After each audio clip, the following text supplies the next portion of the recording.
안녕하세요. 오늘 하나님께서 우리에게 주시는 말씀은 시편 11편 말씀입니다. 함께 1절부터 7절까지 읽도록 하겠습니다. 내가 여호와께 피하였거늘 너희가 내 영혼에게 새같이 내 산으로 도망하라 함은 어찌함인가. 악인이 활을 당기고 화살을 시위에 먹이며 마음이 바른 자를 어두운 데서 쏘려 하는도다. 터가 무너지면 의인이 무엇을 하랴. 여호와께서는 그의 성전에 계시고 여호와의 보좌는 하늘에 있으며 그의 눈이 인생을 통촉하시고 그의 안목이 그들을 감찰하시도다. 여호와는 의인을 감찰하시고 악인과 폭력을 좋아하는 자를 마음에 미워하시도다. 악인에게 그물을 던지시리니 불과 유황과 태우는 바람이 그들의 잔에 소득이 되리로다. 여호와는 의로우사 의로운 일을 좋아하시나니 정직한 자는 그의 얼굴을 배우리로다. 오늘 말씀의 제목은 여호와께 피하는 자입니다. 오늘 귀한 시편 11편 말씀을 통해 함께 은혜 누리길 원합니다. 신년 특별 새벽 기도회를 통해 크신 은혜를 누리고 계시나요? 하나님께서 올 한 해 주신 말씀을 통하여 변화와 성숙으로 인도해 주시리라 믿고 주님의 말씀으로 인하여 승리하는 삶 사시길 축복합니다. 요즘 TV 프로 중에 우리나라의 교통 문화 개선을 위해 방영되는 프로그램이 하나 있죠. 저도 가끔 보고 있는데요. 교통사고가 나기 직전의 상황을 블랙박스로 촬영된 영상을 보면서 옳고 그름을 판단하는 내용입니다. 보다 보면 위기의 상황을 가까스로 모면한 사건들이 많이 나오고 반면에 아무도 없는 틈을 노려 사고를 낸 후 도망을 가는, 도주하는 운전자들도 보게 됩니다.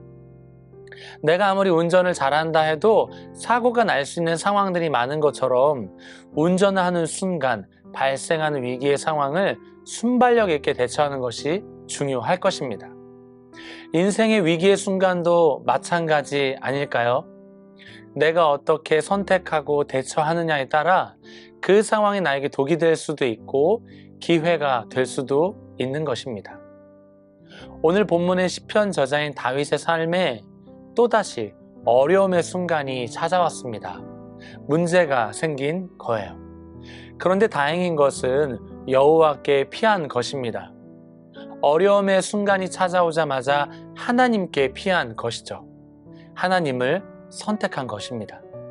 얼마나 멋진 선택인가요? 그런데 문제는 다른 친구들이 이렇게 말합니다. 새같이 산으로 도망가라고 말이죠. 그들의 입장에서는 피할 거면 제대로 피하라는 것입니다. 하나님께 피하지 말고 너를 더욱 안전하게 지켜줄 너의 산으로 피하라고 말하는 것입니다. 내 삶에 처한 위기 상황에서 벗어날 수 있는 곳으로 당장 도망가라는 것입니다.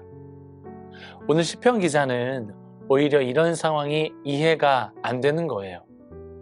나의 가장 안전한 피난처이신 하나님께 나는 분명 피해 있는데 다른 친구들은 하나님으로부터 도망가라고 말하는 것입니다. 신앙생활 하다 보면 하나님을 향한 나의 마음과 결단을 포기하게 만드는 주변의 소리들이 많이 들립니다. 나의 선택이 틀린 것 같고 바보 같고 무지한 것 같아 보일 때가 있죠. 그러나 이때 가장 중요한 것은 세상 사람들이 나를 향한 조언 또는 평가보다 하나님의 음성에 귀를 기울여야 합니다. 하나님께서 뭐라고 말씀하시는지 듣기 위해 주님 앞으로 나아가야 합니다. 그것이 바로 여호와께 피하는 것입니다. 싸울 수 있는 힘이 분명 내게 있다 하더라도 싸우지 말고 하나님께 피하는 것이 복임을 믿으시기 바랍니다. 지금 상황은 막막합니다. 2절에서 말하는 것처럼 악인은 바른 자, 곧 다윗을 향해 화를 쏘려고 합니다. 그것도 보이지 않는 어둠 속에서 말이죠. 이들은 자신의 잘못을 깨닫지 못하는 눈먼 장님과도 같습니다. 우리의 도구로 쓰임받고 있는 것입니다. 성도 여러분, 항상 깨어 있으시길 바랍니다. 마귀는 늘 우는 사자같이 두루다니며 삼킬 자를 찾고 있습니다. 불의의 도구로 쓰임받지 마시고 의의 도구로 쓰임받으시길 축복합니다. 어둠 속에 활을 겨누고 있으니 누가 나를 어렵게 하고 공격하는지 도무지 알 수 없습니다. 이때 주변 친구들은 이렇게 말합니다. 터가 무너지면 의인이 무엇을 하랴. 터가 무너진다는 말은 기초가 흔들려 모든 것이 무너지게 되는 것을 의미합니다. 하나님께 피하는 것도 좋지만 그런데 오늘 당장 먹고 살아야 하지 않느냐, 먼저 살고 봐야 하지 않느냐고 말하면서 터가 무너지면 의인이 할 수 있는 게 아무것도 없다고 말하며 빨리 도망가라고 재촉하는 것입니다. 사실 이들의 말이 전부 틀린 것도 아닙니다. 실제로 내가 가지고 있었던 재산, 나의 가족들, 명예와 권세가 무너져 있는 상황에 내가 할 수 있는 것은 실제로 별로 없습니다. 다윗의 주변 사람들의 말은 어찌 보면 사실 맞는 말입니다. 이런 상황이라면 제법 흔들리지 않을까요? 포기하고 싶지 않을까요? 정말 내가 고집하는 것을 내려놓고 그들이 원하는 대로 주랭랑을 쳐야 하는 상황일 수 있습니다. 하지만 하나님께 피한 자의 힘은 여기서 증명됩니다.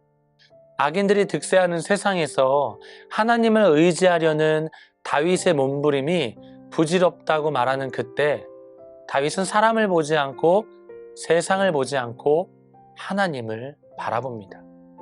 여호와께서는 그의 성전에 계시고 여호와의 보좌는 하늘에 있으며 그의 눈이 인생을 통촉하시고 그의 안목이 그들을 감찰하시도다. 여호와는 의인을 감찰하시고 악인과 폭력을 좋아하는 자를 마음에 미워하시도다. 하나님은 멀리 계시는 분이 아니라 성전에 계시다고 고백합니다. 이 말은 지금 하나님께서 우리 가운데 여전히 함께 하신다고 선포하는 것입니다. 하나님은 오늘도 내 삶의 주인이라고 고백하는 것입니다.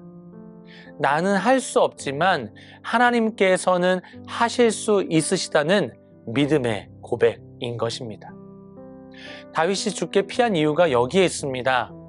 너무나 큰 확신 속에 있었던 것이죠. 포기할 수밖에 없고 낙심할 수밖에 없는 상황이 분명한데 다윗은 인간적인 방법을 선택하지 않고 하나님 안에 거하는 삶, 죽게 피하는 삶을 선택한 것입니다. 왜일까요?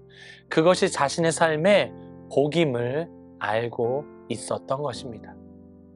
4절과 5절에서 반복하여 말하고 있는 감찰하신다는 말은 하나님께서 내 삶을 점검하고 계시며 시험하고 계신다는 뜻을 가지고 있습니다. 지금 내 삶의 힘든 이 상황, 모든 것을 버려두고 하나님을 의심하고 떠날 수밖에 없는 상황이 분명한데 그 위기의 상황에 정말 하나님을 의지하는지, 찬양하는 만큼, 기도하는 만큼 삶에서의 믿음의 실력이 있는지 하나님께서 점검하고 있는 것입니다. 또한 4절에서 이 감찰은 악인들을 향한 주님의 시선입니다. 그들의 죄악과 그들의 괴계를 전부 보고 계시다는 거예요. 그들의 죄악을 눈여겨보고 계시다는 이 말씀은 하나님께서 그들을 심판하시겠다라는 말씀입니다. 5절에서의 감찰은 의인을 향한 주님의 시선입니다. 하나님의 사람들의 억울한 상황, 힘든 상황, 절망적인 그 모든 상황을 주님이 다 알고 계시다는 것이죠. 사랑하는 성도 여러분, 하나님의 사람은 하나님께서 책임져 주십니다. 피할 길을 허락하십니다. 그러니 비록 내 삶의 무게를 버티지 못한 상황에 처해 있다 하더라도 하나님의 편에 서는 것을 포기하지 마시기 바랍니다.